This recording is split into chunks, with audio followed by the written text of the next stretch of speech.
Rapid movie பிரசன்ட்ல வெளிவந்த பிக்சர்ஸ்ன்னு சொல்லிட்டு ஒரு செம்மையான வெப்சைட்ஸ் தாங்க பார்க்க போறோம். இது சீசன் 2 உடைய எபிசோடு 1 and 2ங்க. உண்மையாவே இந்த வெப்சைட்ஸ் நல்லாவே இருக்குங்க. சரி வாங்க நம்ம வீடியோக்குள்ள போலாம். நம்ம வெப்சைட்ஸோட ஸ்டார்டிங் சீன்ல ஒரு போஸ்ட்மேன் தாங்க காட்டுறாங்க. அவரை பத்தினா சைக்கிள்ல வந்துட்டே இருக்கும்போது அப்படியே ஒரு வீட்டு வாசல்ல போயிட்டு ஏய் ராகேஷ் எழுந்துரு அப்படின்னு சொல்லிட்டு கூப்பிடுறாரா. இப்ப அங்க ஒருத்தர் படுத்திருப்பார் இல்லையா, அவர் தாங்க இந்த வெப்சீரிஸோட ஹீரோவே. மொத்தமா இதுல 3 பேர் இருப்பாங்க.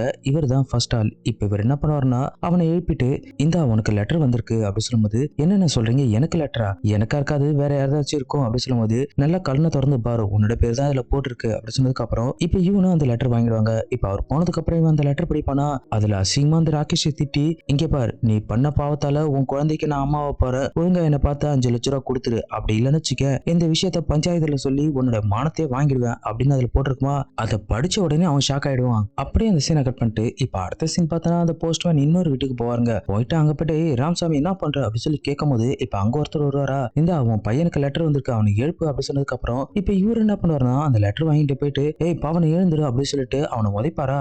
அவனும் அப்படியே தூக்கத்துல இருந்து என்னப்பா போன ஜென்மத்தை கழுதையா இருந்தீங்களா இப்படி உதைக்கிறீங்க அப்படின்னு சொல்லும்போது போன ஜென்மத்துல நான் கழுதையா இருந்தேன்னு தெரியல, இந்த ஜென்மத்துல நான் கழுதையா மாதிரி உன்னை உதைக்காத விட மாட்டேன், இந்த அவனுக்கு லெட்டர் வந்திருக்கு அப்படின்னு சொல்லிட்டு அவங்க கிட்ட அந்த லெட்டர் கொடுத்துட்டு போகும்போது இப்ப இவனும் அந்த லெட்டர் படிப்பாங்க. படிச்சவனுக்கு அதே மேட்டர் தான், உன் குழந்தைக்கு நான் அம்மாவை போறேன், ஒழுங்கா இந்த விஷயம் நான் வெளியே சொல்லாம இருக்கும்னா நீ எனக்கு 5 லட்சம் ரூபாய் கொடுக்கணும், அப்படி இல்லைன்னா வச்சுக்கேன் இதை நான் பஞ்சாயத்துல சொல்லிடுவேன் அப்படின்னு சொல்லிட்டு அந்த லெட்டர்ல போட்டிருக்குமா. அதை படிச்சவனுக்கு பயங்கரமா ஷாக் ஆயிட்டு இப்ப அவனோட ஃப்ரெண்டான அந்த அசோக்கு கால் பண்றாங்க. கால் பண்ணிட்டு விஷயம் சொல்லும்போது அப்ப கண்டிப்பா அந்த ராகேஷ்க்கும் லெட்டர் போயிருக்கும் அப்படின்னு இவங்க சொல்லிட்டு சரி அவனை கால் பண்ணி அந்த இடத்துக்கு வர சொல்லு அப்படின்னு சொல்லிட்டு இவங்க பேசுவானுங்க பாருங்க. அப்படி இந்த சீனை கட் பண்ணிட்டு இப்ப அடுத்த சீன் தாங்க காட்டுறாங்க. இவனுக்கு 3 பேரும் ஃப்ரெண்டுங்க.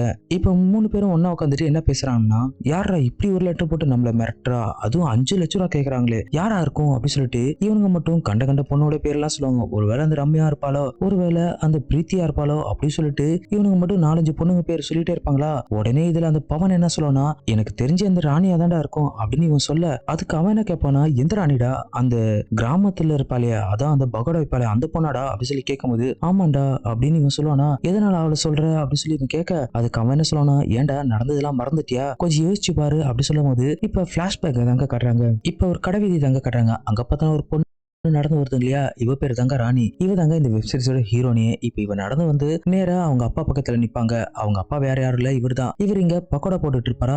இப்ப இவன் நின்னுட்டே இருக்கும்போது பின்னாடி பார்த்தனா இந்த பவன் தாங்க. அவன் என்ன பண்ணுவானா இந்த பொண்ணை பார்த்துட்டு சைட் அடிச்சுட்டு அவளை விசில் அடிச்சு கூப்பிட இப்ப இவளும் அவன் கூப்பிடுறதால லைட்டா அவங்க அப்பா கிட்ட அப்பா நான் போயிட்டு தனியா தூள் எடுத்துட்டு வரேன் கொஞ்ச நேரம் இருங்க அப்படி சொல்லிட்டு இப்ப அவன் கூப்பிட்டான் இல்லையா அவன் கிட்ட தாங்க போறா. போன உடனே அவன் என்ன பண்ணா டப்புன்னு அவளை கட்டி பிடிச்ச உடனே ஏன் இப்படி பண்ற, எங்க அப்பா வேற அங்க பகோடா தனியா போட்டுட்டு இருக்காரு, அவருக்கு வேற நம்ம ஹெல்ப் பண்ணோம், என்னை விடு அப்படி சொல்லும்போது நானும் உன்னை விடுறதுக்கு தான் கூப்பிட்டேன் கொஞ்சம் அட்ஜஸ்ட் பண்ணு அப்படி சொல்லும்போது சரி இப்ப நீ என்ன விட போறியா இல்லையா, எங்க அப்பா வேற என்ன தேடுவாரு அப்படி சொல்லும்போது அட நீ இப்ப கூட எனக்கு டைம் ஒதுக்க மாட்டேற பத்தியா அப்படி சொல்லும்போது அதெல்லாம் சரிதான் எங்க அப்பா இருக்காரே அப்படி சொல்லும்போது அதுக்கு இவன் சொல்லணும் ஒரு 10 நிமிஷம் இரு அதுக்குள்ளே நான் அவனை விட்டுறேன் அப்படி சொல்லிட்டு அவளை கட்டி பிடிச்சி செமையா மூடி வைத்தாங்க.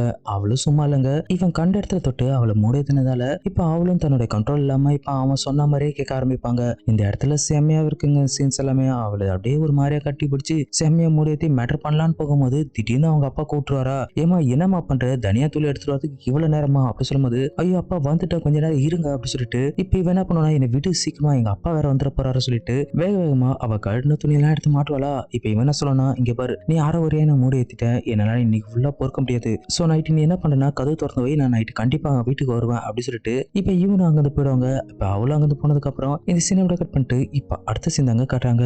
இந்த சீன்ல பார்த்தோன்னா இந்த பவன் என்ன பண்ணானா நைட் டைம்ல அந்த ராணியோட வீட்டுக்கு தாங்க போவான். அங்க பார்த்தோன்னா ஒருத்தவங்க போத்திட்டு பொறுமையா வருவாங்களா. அவங்களுடைய காலை பார்த்த உடனே இவன் கன்ஃபார்ம் பண்ணினா ஐயோ ராணியோட அவங்க அப்பா தான் போல அப்படி சொல்லிட்டு அவருடைய காலை பிடிச்சிட்டு ஐயோ அண்ணா என்ன மன்னிச்சிருங்கண்ணே தெரியாம வந்துட்டு என்ன விட்டுருங்கண்ணே அப்படி சொல்லிட்டு அவன் கத்த உடனே போத்துட்டு இருந்த பொருள் எடுத்தா அது வேற யாரும் இல்ல நம்ம ராணி தாங்க. அவளை பார்த்த உடனே சி நீயா, நான் கொஞ்ச நேரத்துல பயந்துட்டு தெரியுமா, ஏன் இப்படி பண்ண அப்படி சொல்லி கேட்க அதுவா எங்க அப்பாவோட செப்பல் போட்டா சத்தம் வராது சோ அதனால நான் போட்டு வந்தேன், நீ இப்படி பயப்படுன்னு எனக்கு எப்படி தெரியும் அப்படி சொல்லும் போது சே உன்னால கொஞ்ச நேரத்துல நான் பயந்தே போயிட்டேன் அப்படி சொல்லிட்டு அவளை கிஸ் பண்ணும்போது டப்புன்னு இதனுடைய ஃபர்ஸ்ட் எபிசோட் முடிச்சிருப்பாங்க. வாங்க நம்ம கண்டினியூஸா இதனோட செகண்ட் எபிசோடும் பாத்திரலாம். இந்த போன எபிசோட கண்டினியூட்டி தாங்க காட்டுறாங்க. இப்ப காலைல வந்து கத்துவான் இல்லையா, அதுக்கப்புறம் அவளு நான் தான் சொன்னதுக்கு அப்புறம் இப்ப இவன் என்ன பண்ணா என்ன அழுவிட்ட இப்ப நான் உன்னை அழுவ விடுறேன் பாரு அப்படி சொல்லிட்டு அவளை கட்டி பிடிச்சி செய்யும் போது இப்ப இந்த டைட்டிலுக்கு ஏத்த மாதிரி பிக்சர்ஸ் பின்னாடி அப்படின்னு அர்த்தம். இப்ப இவன் என்ன பண்ணா நான் ஒரு புதுசா ட்ரை பண்றேன் எனக்கு கம்பெனி கூட சொல்லிட்டு அவளை பின்பக்கமா திரும்ப நிக்க வச்சு பின்னாடி பண்ணுவாங்க.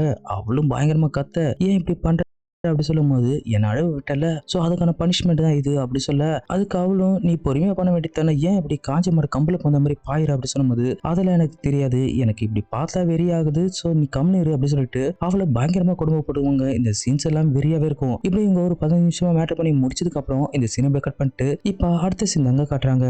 இந்த பவன் அவளை மேட்டர் பண்ண சந்தோஷத்துல தனியா உட்காந்துட்டு என்ஜாய் பண்ணிட்டு புலம்பிட்டு இருப்பானா, இதை பார்த்துட்டு இருந்த அந்த ராகேஷ்க்கும் அசோக்குக்கும் பயங்கரமா வயிறு எரியுங்க. என்ன இது இவன் தனியா உட்காந்து புலம்பிட்டு இருக்கான், அதுவும் சந்தோஷமா இருக்கான், வா போய் கேட்கலாம் அப்படி சொல்லிட்டு, ஆமா என்னடா சந்தோஷமா உட்காந்துருக்க அப்படி சொல்லும்போது, அதுவா நேத்து அந்த ராணியை வச்சு செமையா பண்ண, அவளை சும்மா குதிரை மாதிரியெல்லாம் நிக்க வச்சு பண்ண தெரியுமா அப்படி சொல்லும்போது, என்னடா சொல்ற, எப்படா இது நடந்துச்சு அப்படி சொல்லும்போது, அது நேத்தே நான் கரெக்ட் பண்ணி முடிச்சிட்டேன், அது மட்டும் இல்லாத இன்னைக்கு என்ன கூட்டிருக்கா, நான் கண்டிப்பா போவோம் அப்படி சொல்லும்போது, இதை கேட்ட ராகேஷும் பாத்தியா சின்ன வயசுல இருந்து நம்ம 3 பேரும் ஒன்னாதான் இருக்கோம், அது மட்டும் இல்லாத ஒரே டெஸ்ட் பேப்பரை நம்ம 3 பேர் எடுத்து போயிட்டு ஒரே டீச்சர்ட்ட காட்டி மார்க் எல்லாம் வாங்கியிருக்கோம், ஆனா நீ இப்படி பண்றேடா அப்படி சொல்லும்போது, என்ன சொல்ல வர அப்படின்னு கேட்க, அதுக்கு அசோக் என்ன சொல்லுவானா, இவன் என்ன சொல்றான்னு புரியலையா, அதான் நீ அந்த பொண்ணு மேட்டர் பண்ண இல்லையா, எங்களையும் பண்ண வை அப்படி சொல்லும்போது, இது எப்படா முடியும், அது ஒரு பொண்ணு எப்படா 3 பேர்த்து கூட மேட்டர் பண்ணுவா, அவ சம்மதிக்க மாட்டாளே அப்படி சொல்லும்போது, இதுக்கு ராகேஷ் என்ன சொல்லனா, என்கிட்ட ஒரு ஐடியா இருக்கு, அது போல பண்ணலாம் அப்படி சொல்லிட்டு இவங்க 3 பேரும் அந்த ஐடியா பத்தி பேசிட்டு இருப்பாங்க. அதை நம்மளுக்கு காட்ட மாட்டாங்க.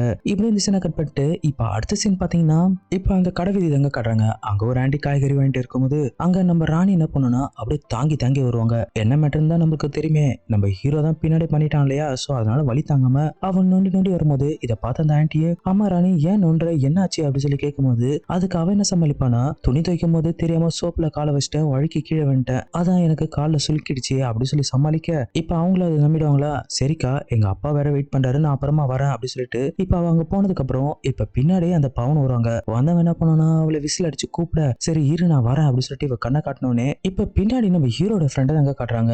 அவங்க என்ன பேசிப்பான்னா, என்னடா இந்த பவன் கூட்டணி அந்த ராணி அப்படியே குட்டி போட்டு போன மாதிரி பின்னாடி ஓடுறா, பரவாயில்ல நம்ம ஆள் பெரிய வித்தக்காரன் தான் அப்படி சொல்லிட்டு இவங்க 2 பேரும் இங்க பேசிட்டு இருப்பாங்களா. இப்ப அந்த இடத்துல அங்க காட்டுறாங்க. அங்க போன நம்ம ஹீரோனே, ஆமா நீ எதுக்கு என்ன கூப்பிட்ட, யாராச்சும் பார்த்தாங்கன்னா என்ன நினைப்பாங்க அப்படி சொல்லும்போது, அதுக்கு அவனு யாராச்சும் பார்த்தா போகட்டும், நான் உன்னை எவ்வளவு லவ் பண்ற தெரியுமா அப்படி சொல்லும்போது, அதுக்கு இவ்வளவு நானும் உன்னை ரொம்ப லவ் பண்றேன், சீக்கிரமா என்ன கல்யாணம் பண்ணு அப்படி சொல்லும்போது, சரி அதெல்லாம் அப்புறம் வச்சுக்கோ, நான் சொல்றது கேளு, இன்னைக்கு நைட்டு நீ அந்த கொல்லப்புறமா ஓரமா வரியா, ஏன்னா உன்னை பண்ணல இருந்து எனக்கு இன்னொரு மாதிரியாவே இருக்கு அப்படி சொல்லும்போது, இவ்வளவு தயங்குவாளா, ஆமா எதுக்காக அவ்வளவு தூரம் அப்படி சொல்லி கேட்கும்போது, என்ன நீ இவ்வளவு கேள்வி கேட்கிற, ஏன் நான் கூப்பிட்டா நீ வரமாட்டியா அப்படி சொல்லும்போது, இப்ப இவளும் கொஞ்சம் டவுட்டா, சரி ஓகே நான் வரேன் அப்படின்னு சொல்லிடுவாளா. சொன்னதுக்கு அப்புறம் அப்படி இந்த சீனை கட் பண்ணிட்டு இப்ப அடுத்த சீன் தாங்க காட்டுறாங்க. இந்த சீன்ல பார்த்தனா இவன் சொன்ன மாதிரி அவ வந்து அந்த காட்டோரமா நிக்க, இப்ப அந்த ஃப்ரெண்ட்ஸ் 3 பேரும் வந்துருவான்ல, வந்தவன என்ன சொல்லனா, ஏய் இங்க பார் பவன், நாங்க சொன்ன மாதிரி போய் செய் சரியா அப்படி சொன்னதுக்கு அப்புறம் இந்த பவனை பின்னாடியே வந்து அவளை கட்டி பிடிச்சோன்னே அவளும் பயந்துட்டு, சரி இப்படியே வந்து பயமுத்துவா அப்படி சொல்லும்போது, அதுக்கு அவனு நீ இப்படியே பேசிட்டு இருக்காம ஒழுங்கா நான் சொன்னது செய் அப்படி சொல்லிட்டு